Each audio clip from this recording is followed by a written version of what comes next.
everyone for himself now. Those of you who survive, bear witness. Let the world know what has happened here. God is with you. Now let nothing stop you.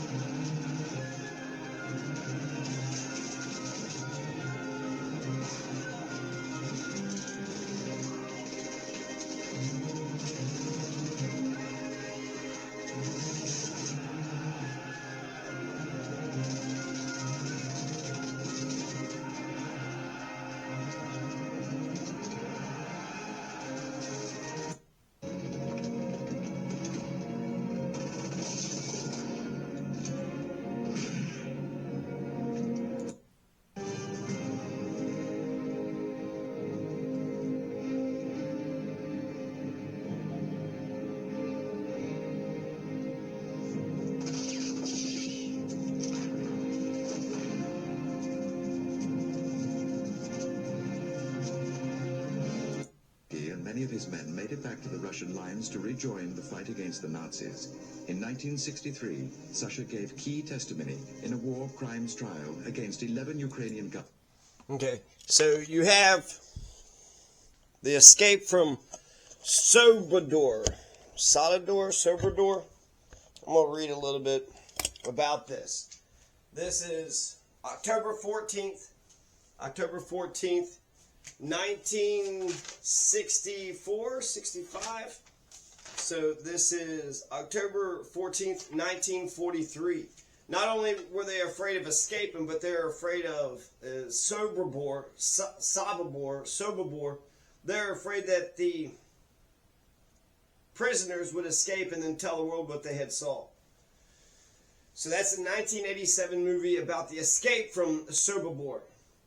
The revolt began late in the afternoon on October 14th, 1943. The plan consisted of two phases. In the first phase, the prisoners would lure the SS officers to secluded locations around the camp and kill them. Those covert killings would take place in the hour before the evening roll call. The second phase would begin at evening roll call. After all the prisoners had assembled in the Lager 1 roll call yard, the capos would announce that the SS had ordered a special work detail in the forest outside the camp, and the entire group would calmly march to freedom out the front gate.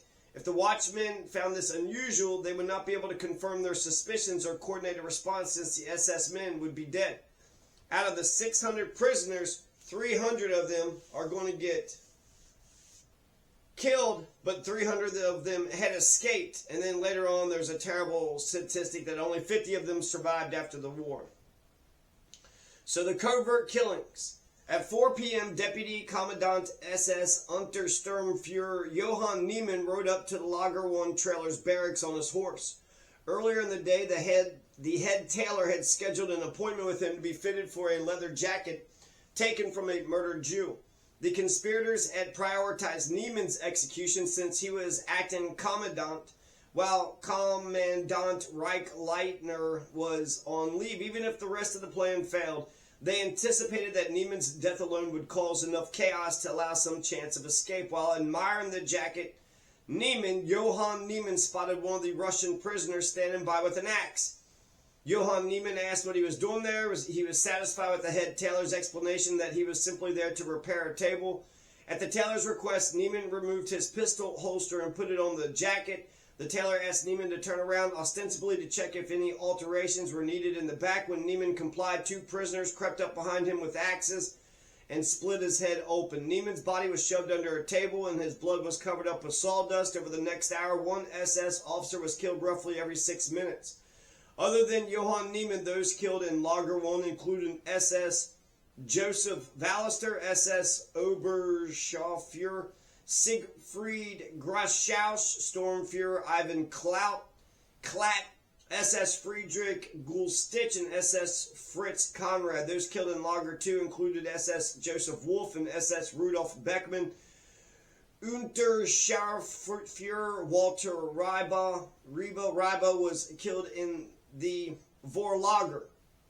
Other officers killed include Max Brie, Anton Nowak, Thomas Steffel, Ernst Stigellen, and details of many of these killings are unknown.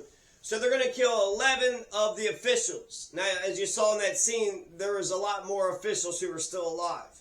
So the plan was on. It's on like Donkey Kong. We got to get this, the whole history of Sobibor, the extermination camp of Nazi Germany, was that 250,000 people were killed there. So 250,000 people had been killed there.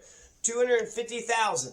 And so since 250,000 had been killed, there's only 600 prisoners left. There's only 600 prisoners left. They've seen people time and time again get trained in, get murdered, and then get more people trained in, and they keep on getting murdered.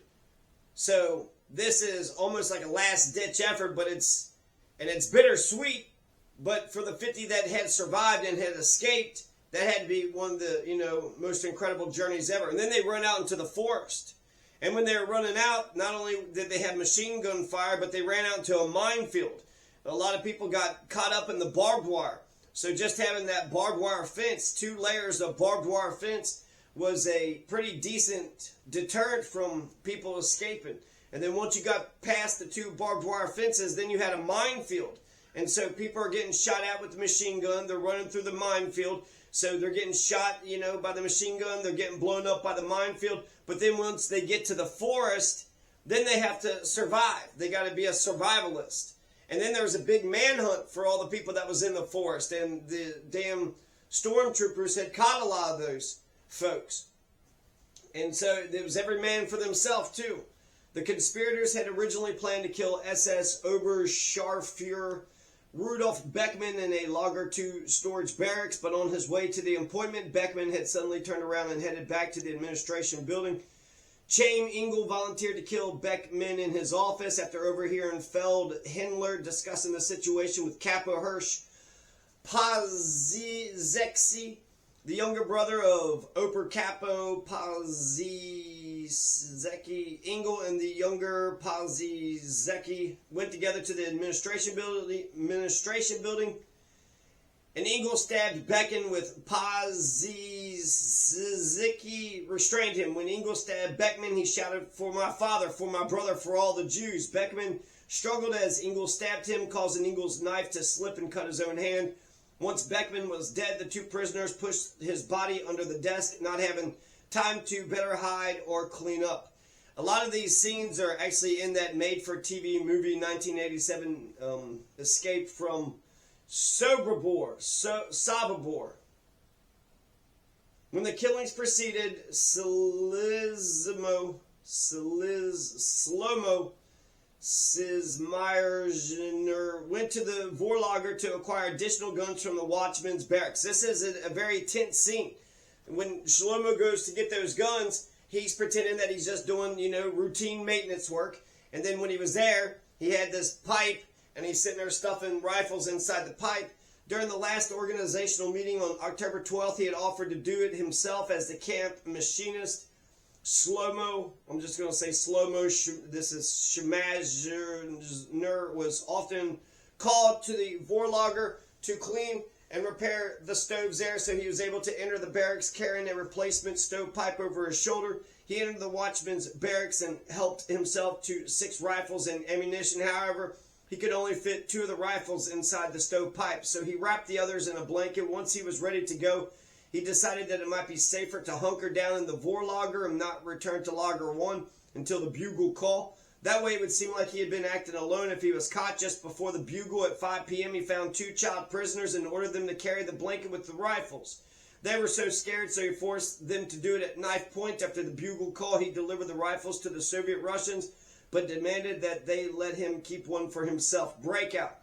As roll call drew near, Pichursky. So this Pichursky is like the head man. He's the one that concocts the plan to escape.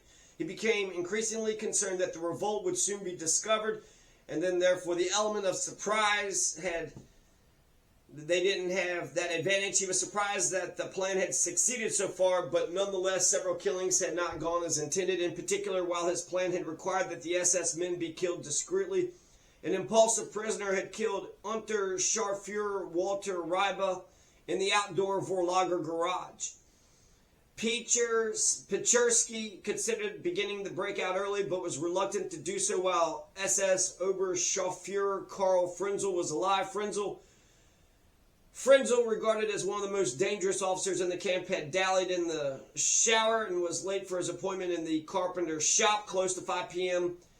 Pechersky and Liebman finally decided to give up on Frenzel and sent the bugler Judah to climb the Forester's Tower and blow the bugle announcing the end of the workday. At this point, many prisoners in Lager 1 had already left their jobs and were standing around in the roll call yard or hiding in the adjacent buildings in Lager 2.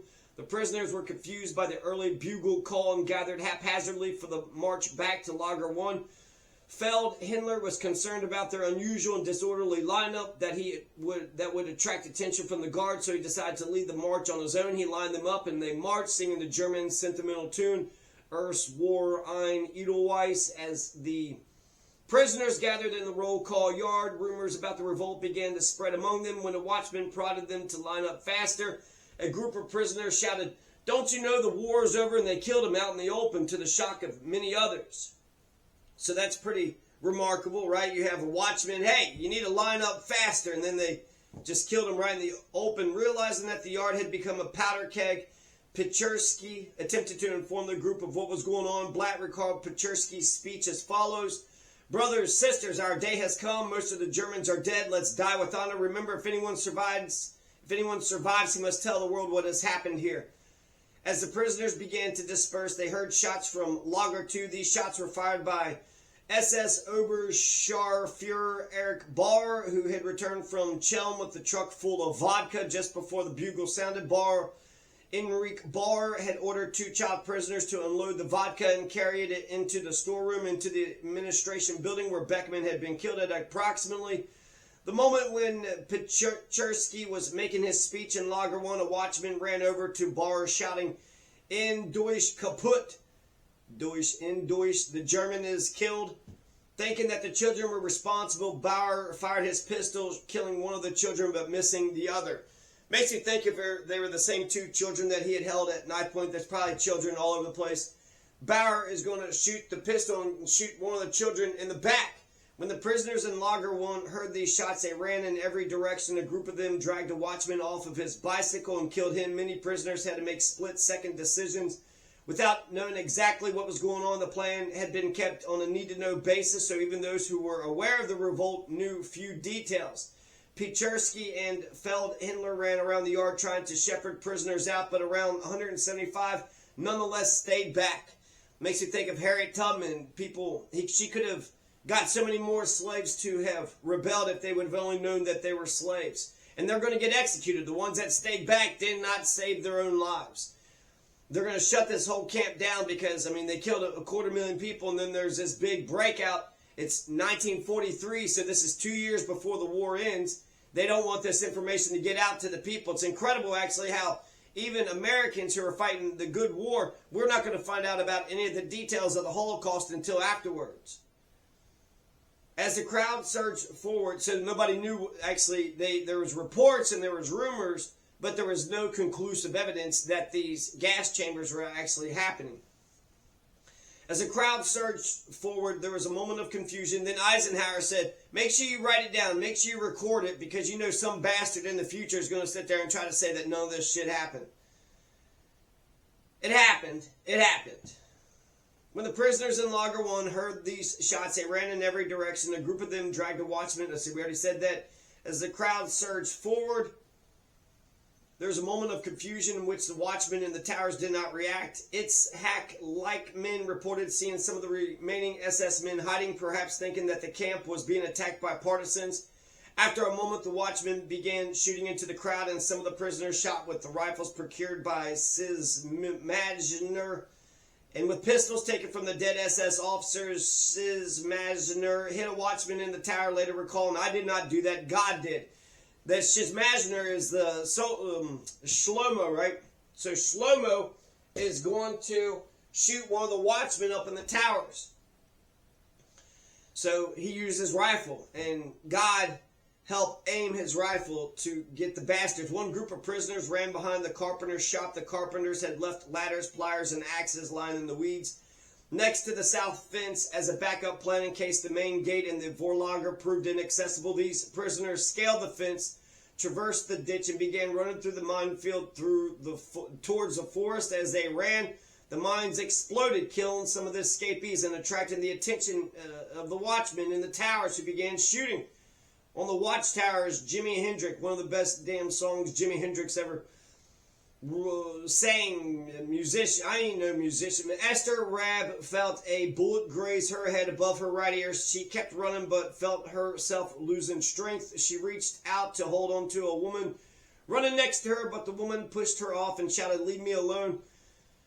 A larger group of prisoners headed for the Vorlager. These prisoners tried to escape through the main gate or over the south fence, while a group of Soviet prisoners attempted to raid the armory. There, they were met with Frenzel, who at this point had gotten out of the shower and was getting himself a pre-roll call drink in the canteen. Attracted by the commotion, Frenzel had grabbed a machine gun, run outside. Seeing the crowd of prisoners heading to the main gate, he opened fire, spraying the crowd of prisoners. Picharsky fired at Frenzel using Ballister's pistol but missed. A group of prisoners attempted to rush the main gate, but they were met with another SS officer there shooting into the crowd. Some scattered, but others were pushed forward by the force of those behind them. They trampled the main gate and flooded out. Others in the Vorlager tried to escape over the barbed wire behind the SS officers' barracks, correctly guessing that there would be fewer mines there. Many prisoners who attempted to get out this way got stuck on the barbed wire. Among these prisoners was a Thomas Blatt, who survived because the fence collapsed on top of him, and as he lay on the ground, he saw the prisoners in front of him blown up as they crossed the minefield. Thomas Blatt freed himself by slipping out of his coat, which was stuck on the barbed wire, and running across the exploded mines and into the forest. Roughly 300 prisoners escaped into the forest. So this is bittersweet, but it's like at least somebody fucking survived this shit. 250,000 people had been killed, and they don't even know the exact numbers. They said that the bodies of the graves seemed like there was more than 250,000. The only reason they know that they estimated 250,000 was because they knew that how many trains came into the place. And this is in Poland too. So Poland, you had Nietzsche had said the only reason why Germans had good blood was because they came from Poland.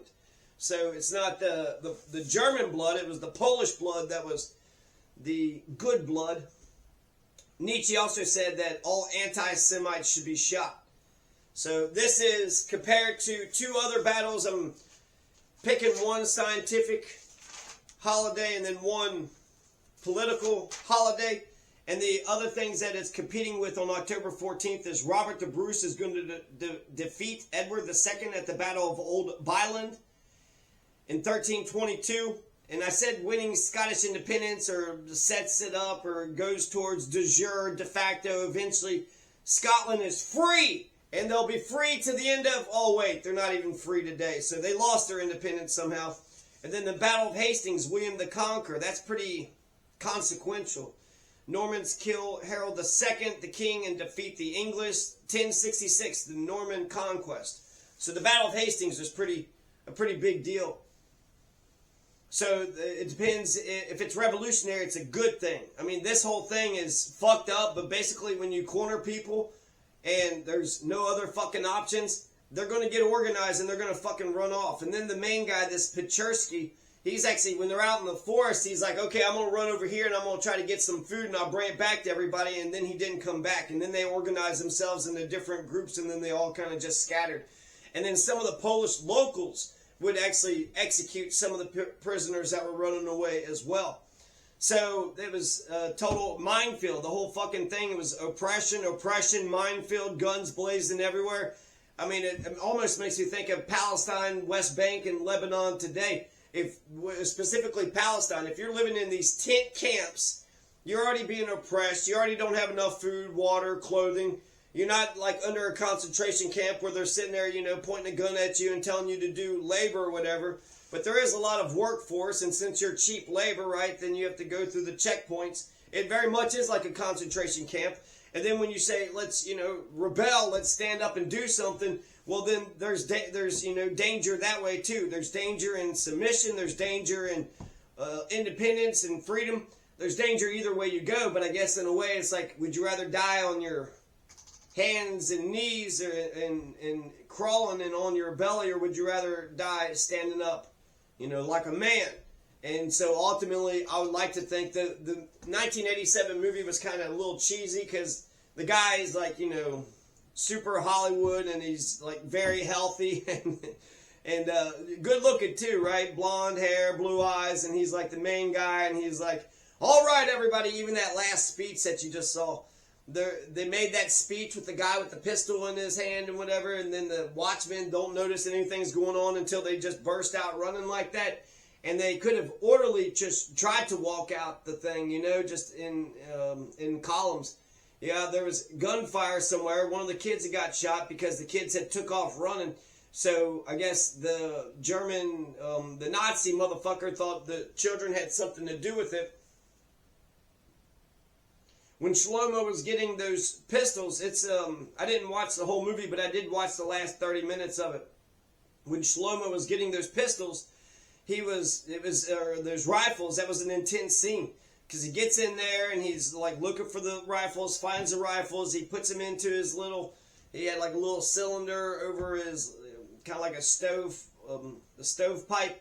He put a couple rifles in there, and then the fucking Nazi was coming into the door, and so he had to hide it real quick and then act like he was just sitting there working on the thing. And then, so, I mean, the whole thing had to be harrowing. It's almost like, in a way, they forced them to be heroes. It's like, now is the time to do or die. Now is the time to do or die. It's pretty incredible that they were able to kill at least 11 of the SS members, and then that helped their escape, so there was less people with gunfire and machine guns. And then the ones that did have a rifle or a pistol or a gun, they had a better chance, right? Because if they come up to somebody with a gun, they could shoot back, whereas everybody else who was running. So I don't hate the people who stay back, but it does seem like, if everybody runs in all different directions, it is a turkey shoot, and it is by chance, and who knows what happens to anybody and everybody. But like when you come up to the barbed wire, everybody's like getting cut up with the barbed wire, but when they put the ladders on top of the barbed wire fence collapsed. So it's like they can't kill us all, they can't arrest us all, and they tried to, but 50 eventually was able to escape out of the war. 300 escaped that day. And so no telling actually what happened to a lot of those folks. And we only know about the 50 because they talked about it. So there might be some people that did not, come forward with their story who had lived. Pechersky. So that was pretty harrowing. That happened October 14th, 1943.